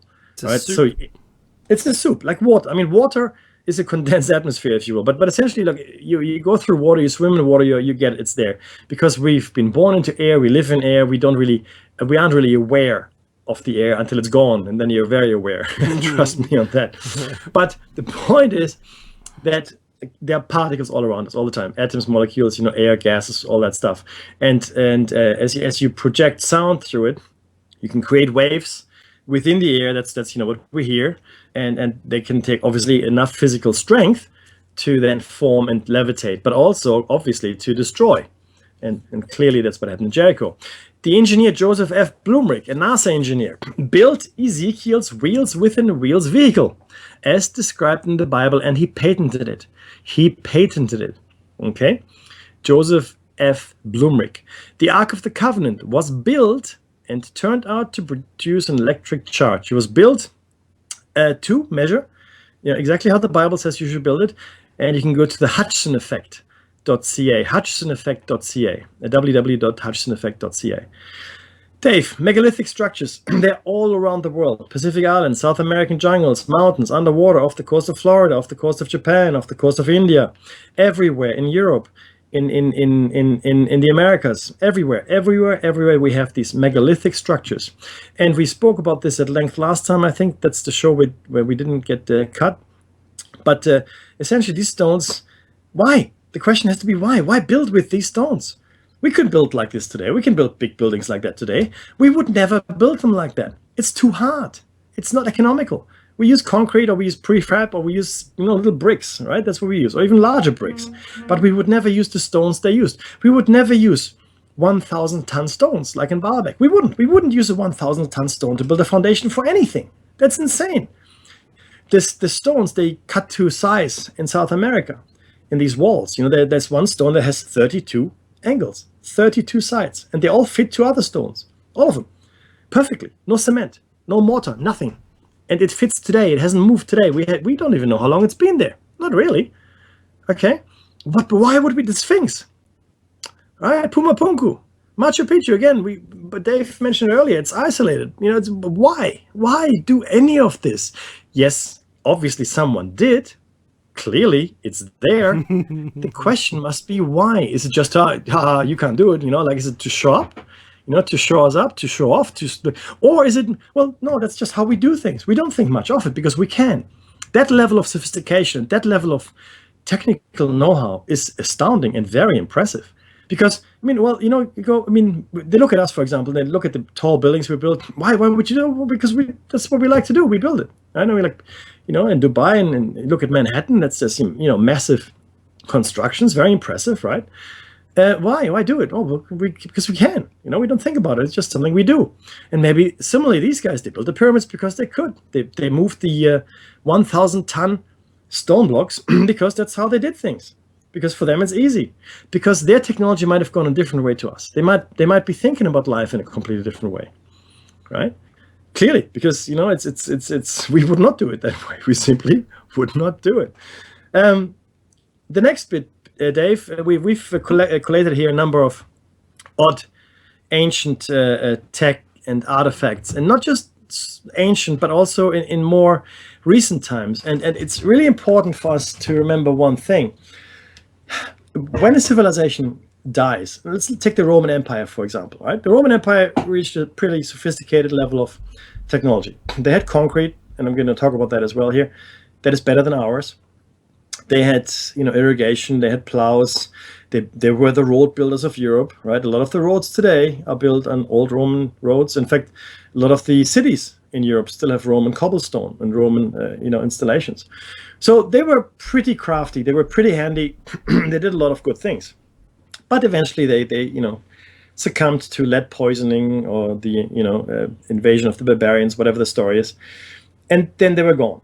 And with them went a lot of their knowledge, right? There's a lot of stuff that they used to do that we cannot do even today. And there's a lot of stuff that the immediate successors couldn't do anymore because the people that knew how to do that had all been killed or run away somewhere to hide. And the knowledge was lost because it was no longer taught, right? The underlying infrastructure of the empire had collapsed and the knowledge had gone with it. Interestingly enough, a lot of the knowledge actually survived in the East. And then, in fact, sparked Renaissance when Constantinople fell to the Turks in 1476. Now, let's move on here a bit though. So, with the Romans, we know that they accomplished these things and nobody would question it, and we accept that we've lost some of the knowledge. If you think back then, right, why is it not possible that some of that knowledge survived from previous civilizations, even if they're 15 or 20,000 years ago? Why is it so impossible to think that their knowledge is still with us? Acupuncture, right? The chi system, yeah, the energy points in the body, Ayurvedic medicine, other things like that, maybe even Feng Shui, I don't know. And some of the Roman achievements. I mean, maybe some of the achievements of our civilizations are simply rediscoveries. Not completely new inventions, just rediscovered. Right? And there's this story around that as well. But let's look at these ancient artifacts, Dave. Why don't you grab the first one? Because I think that's it's just telling. Because it's something we simply cannot really do today anymore. Exactly. This is the magical Roman Technicolor cup. If you don't know about it, you should have a look. And it's the Lycurgus cup, and it's an ancient Roman goblet, and it can be found at the Smithsonian if you have a look. But you might wonder, well, how can it be Technicolor, and what's so advanced about a cup? Initially we didn't see anything special about it, just a Roman cup, but when you hold it up to the light, actually appears green when lit from the front. But when you light it from the back, the whole thing turns red. All of the elements, you have to understand the construction of it. It's not a solid metal cup. It looks like a kind of glass or a precious stone that has been worked in such a way, or maybe the whole cup itself. It looks like the whole cup itself is the particular stone, and then they've built a metal holder around it with some glyphs or something, protrusions. It's a little unusual to actually see its full construction, but I have to say, how on earth could it change colour being lit from the front of the back? But in 1990, British researchers tried to unlock the mystery of what's known as the Devil's Beer Stein. And what they found was that the glass was full of gold and silver flecks, 1,000 times thinner than a human hair they were. Basically, the Romans discovered nanotechnology by the looks of it, which is the science of manipulating incredibly small particles. To make the cup, they would have had to grind up gold and silver into grains many times smaller than sand and fuse it into the glass in specific proportions enough to produce the subatomic effects that we're only just beginning to understand in recent decades. Hang on, Mackie, that doesn't sound like the Romans, does it? Not really, but it's not from our understanding. Mm-hmm. But scientists have actually tried to replicate it, and they've done their best to try to do this. And they've also, and they found that it would probably also have changed colours based on what kind of liquid was poured into it. Think about this. You don't want the poison. What is that? The poison's in the vessel with the pestle. Yeah, that's right. Do you remember that one? I do. I love Danny Kaye. Danny Kaye's the best. Danny Kaye, and the brew that is true is the end of the other one. The brew that is true is in the cup with the blue. So if you had a poison in there, I wonder if this cup was able to detect it and keep you alive. Think about that. It's sort of like water with sensors in it. Mm-hmm. Now, it means that science is actually considering using a piece of technology from time to time of Caesar's to improve modern substance detection. Yeah, what? We weren't taught this, Mackie. No. We had no clue. And that's the thing, right? I mean, this knowledge is now some 30, well, 25 years old at least, right? And we haven't seen it in our history books, or at least I haven't seen it. I've got to ask one question. Was this cup recovered from an old cave in part of the Romans' conquering of all of those areas? Maybe this came from somewhere else, our previous technological arm of the humans. Again, unfortunately, it's not organic, so it's made of metal and glass, which can't really be dated using carbon dating or radiocarbon dating. You got some approximations, but having said that, again, this is only the one cup, though, right? So, and this is the same as the mechanism of Antikythera. Mm-hmm. How likely is it that only a prototype would survive? That only like a cup with this particular with these particular properties survives? The only one that was ever made, I'm saying here. What I'm saying is that many cups would have been made, and many mechanisms of Antikythera would have had to be made for one to make its unlikely way to us. Mm-hmm. I mean, the mechanism of Antikythera was found at the bottom of the Mediterranean in a sunken ship just off Antikythera, which is an island. This cup clearly is the only of its kind, right? And the others been shattered, burned, blown up. Who knows what happened to it, right? So the point here is that it's highly unlikely for any of this tech to make it to us. But here it is, nonetheless. Here it is. Same with the lenses, the Babylonian lenses they found, where they believed, even though they've got these amazing magnifying capabilities, and they're polished just right to be, like a magnifying glass. Oh no! Clearly, it was just a curious object. People aren't stupid. If I just made something that made something else look bigger, I would make more of those. Mm-hmm. and all of a sudden I'd be making a lot of money. I'll be famous, whatever. The point is that these single artifacts point to a much larger industry, to many, many thousands more of them, which have simply not survived, nor in fact has the way they were made survived, or their inventors, or any of the industries associated with it. But nonetheless, there they are. And like I said, it's completely impossible from a statistical point of view. If that was the only one that was made, the cup, the mechanism, or the lenses, it is virtually impossible for them to have survived if they were the only ones made. Impossible, wouldn't have happened. Therefore, there would have had to be many, many, many of them. And we have no knowledge of it whatsoever. And these are things within historical timeframes, guys. So we can argue that this might be older than just the Roman Empire, But let's say this is only a few thousand years old. Mechanism of Antikythera, might only be a few thousand years old. The lenses, only a few thousand years old. And already we have lost all knowledge of it. We have lost all the science and technology leading up to it. We've lost the industry associated with it. Romans were notorious bookkeepers. They had ledgers for everything, okay? Not a single mention of any of this and how to make it. Okay, and we come to Roman concrete in a second as well. So this is really the kicker, guys. This is evidence for the fact how quickly we can lose knowledge, right? And in fact, even more recent, this next component piece here is a Viking compass, which is meant to be nearly as good as GPS, believe it or not.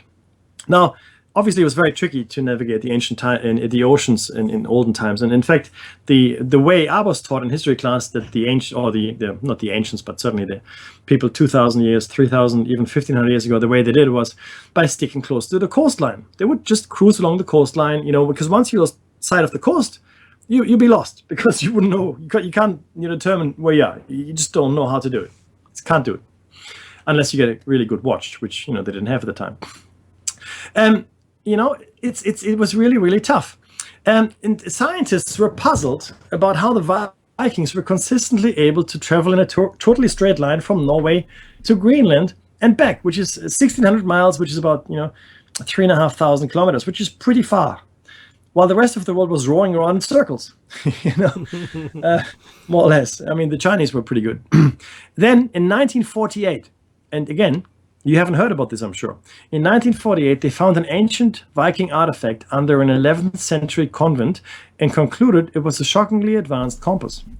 Again, there's no way this was the only one. Every Viking ship would have had one, and we've only found this one. But every Viking ship would have had one. Anyway, moving on. Before magnetic compasses, ancient mariners had to find their way using sundials, which told time and direction by shining a shadow onto a disk. That's pretty straightforward. But, at night or on a cloudy day, that wouldn't really help you very much. Okay, so you have to have something else. The Viking compass, though, which is known as the Unartok disk, had ways of getting around that. On top of being an amazingly sophisticated sundial with several shadow sticks to work out the cardinal directions, medieval records of the device refer to a magic crystal that enabled it to work even when the sun wasn't available.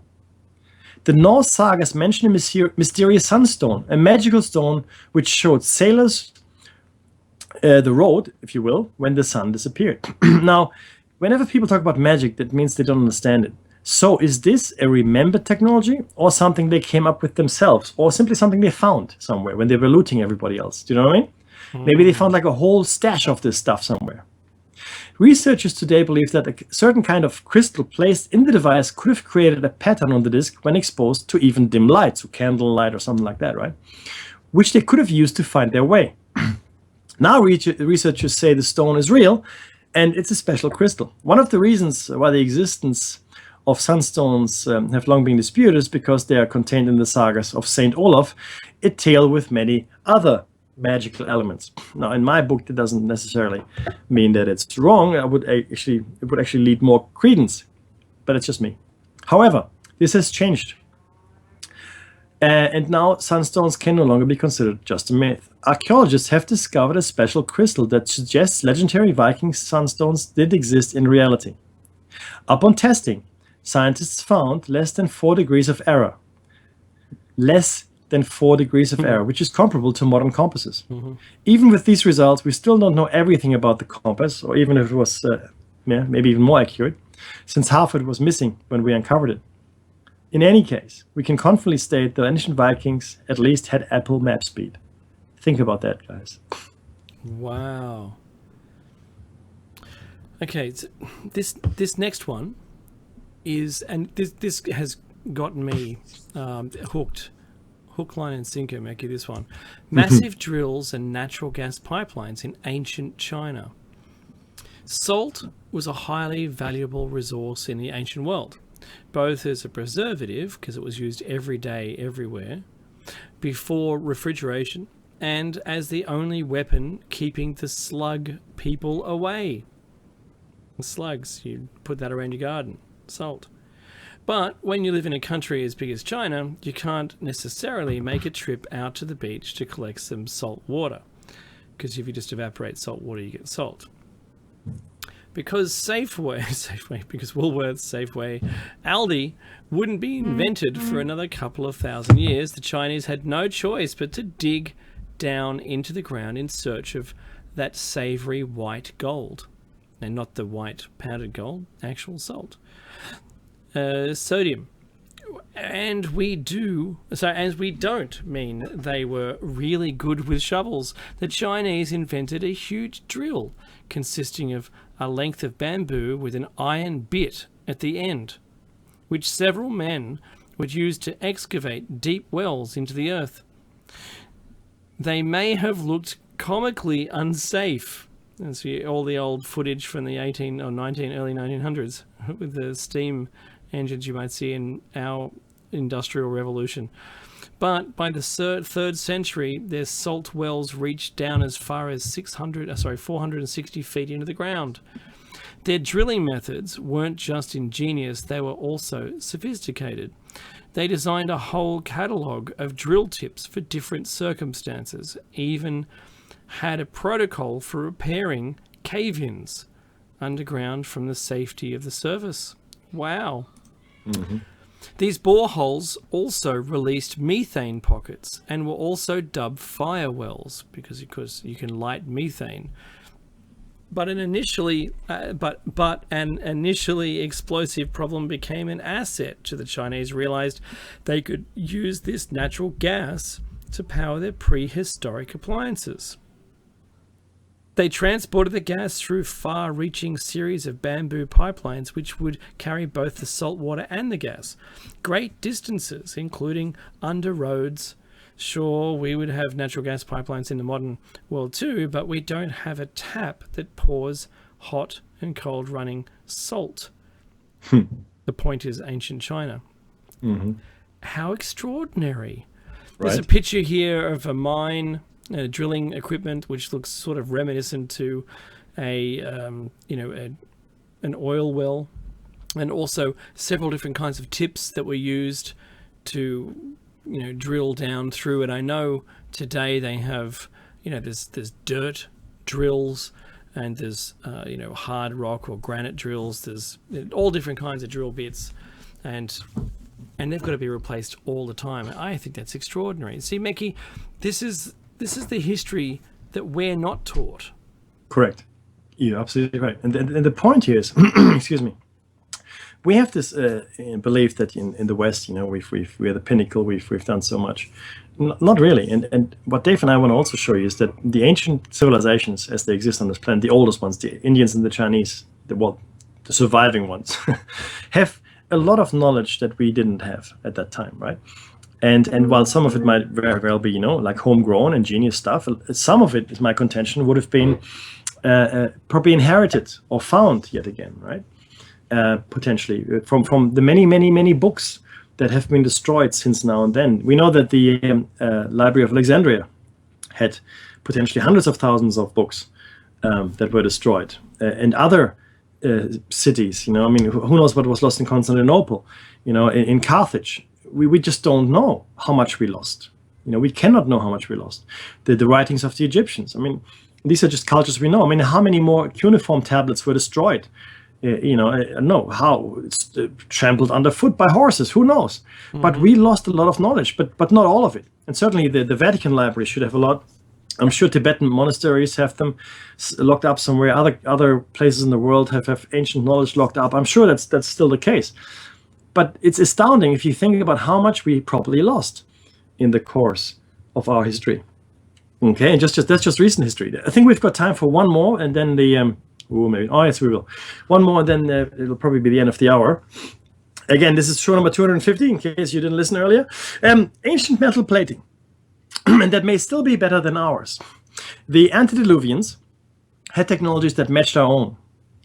Yeah, there are also serious indications that in certain areas they were more advanced than us. Okay, highly advanced hardening techniques of the ancients, as well as ancient castings of large pieces, were widespread in antiquity. Our ancestors were in possession of an extremely sophisticated scientific knowledge of metalworking, potentially from an earlier civilization. And evidence of this knowledge was found in different parts of the world. China, with a long history in metalworking, was the earliest civilization that manufactured cast iron, and some of the ancient Chinese feats of casting iron are so impressive as to be almost unbelievable. We know that people of the Middle Ages and earlier had the ability to coat materials with thin films of metal, like gold and silver. In fact, their methods functioned even better than the ones we use today. We still haven't caught up to the Middle Ages. Ancient Indians produced iron capable of withstanding corrosion, most likely due to the high phosphorus content of the iron produced during those times. A point in case is the iron pillar in the Qutb complex of Delhi. It was built around 400 AD. It enjoys thoroughly mocking archaeologists and metallurgists because it's 1600 years old and has not corroded yet. Hasn't corroded. Iron, not steel. This is iron. A column cast of iron 23 feet high, weighing approximately 6 tons. Right? That's the one. An inscription in the Sanskrit language informs that the column was originally erected in the temple of Mutra and kept with Garuda, messenger of the gods, an image of the bird incarnation of the god Vishnu, the Indian god known as the preserver. Studies of the iron pillar show that its composition is unusually high in phosphorus, which seems to have shielded the metal underneath from the ravages of nature. It basically nurtures a thin film of harmless rust that gets metallic, Stockholm syndrome, and fights off deeper, more damaging rust. That's not an accident. Earlier ironworks are lacking that phosphorus, while several later structures were forged in the same fashion. Okay. Now, we haven't really done anything like that today, and it's astonishing that we still haven't caught up to some of these things. Even jewelry making, since we're talking about metalworking, right? Very fine threads, so fine in fact we can't really replicate the filaments that were produced back then, or even working with obsidian as jewelry, even needle threads. It's astonishing what these people could do, and we to this day we just don't know. Now, don't know if we've got. I'd like to actually. Dave, you should be able to do this one still. Okay. The Greek. Yep. Okay. All right. So if you're looking for evidence that time travel exists, you can't really do better than Heron of Alexandria. Hero. Is another name. We've mentioned before that he was responsible for the first steam engine, and as well as automatic doors and even a robot show back in the 1st century, but those weren't even his most impressive feats.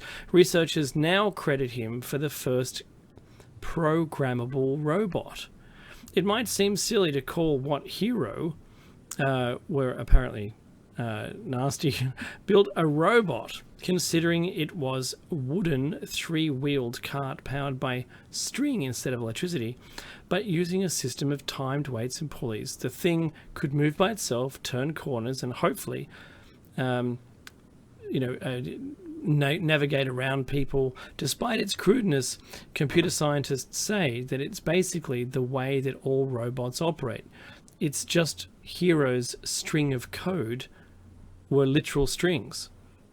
They even built one to show that it works and wasn't just a product of Hero's fevered imagination. Hero did actually do much with it besides entertain the masses and hopefully get a little strange now and then, at least as far as we know. Maybe... see, I knew I didn't have time, but that doesn't matter. Doesn't matter. We're going All right, to guys. complete Come this back in next show 251 next week. Take care. Don't forget to donate. And follow us in comments below, please. Take care.